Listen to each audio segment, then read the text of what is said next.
Nakunan sa CCTV ang pagdukot sa negosyanteng si Alan Lumbres Fajardo na dating kabilang sa Mayor's Action Group o MACG sa ilalim ng pamumuno noon ng pinaslang na si Tanawan City, Batangas Mayor Antonio Halili. Nag-alok ng kanyang pamilya ng 1 milyong pisong pabuya para sa makakapagturo sa kanyang kinaroroonan. May exclusive report si John Consulta.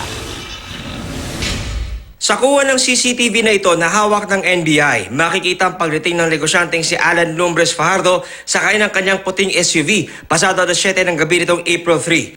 Dumiretso si Fajardo sa loob ng restaurant at pumwesto sa dulong kanang mesa. Pagkalipas ng 8 minuto, dumating ang isang puting van at pagtapat sa labi ay mabilis na nagbabaan ang 10 nakabonet na armado mga lalaking may suot na bulletproof vest.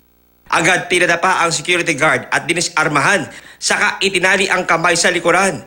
Sa loob ng restaurant, sinuyod ng mga armadong lalaki ang establishmento para hanapin ang kanilang target. Pagkalipas ng ilang minuto pag-iikot, lumapit ang mga armadong lalaki sa nakadapang si Fajardo. Nagpumiglas pa sa umpisa si Fajardo hanggang sa pwersa nitong binitbit palabas ng restaurant, papasok sa naghihintay na van.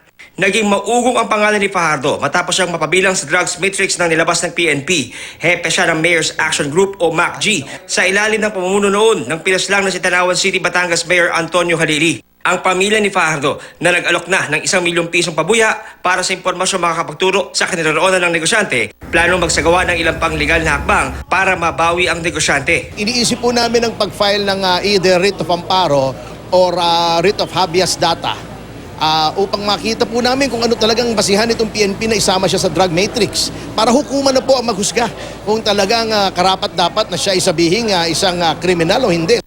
Tuloy-tuloy rin sa kanilang hiwalay na investigasyon ang Laguna Police kaugnay sa naganap na pagdukot. Lahat naman po ng anggulo ay tinitignan natin.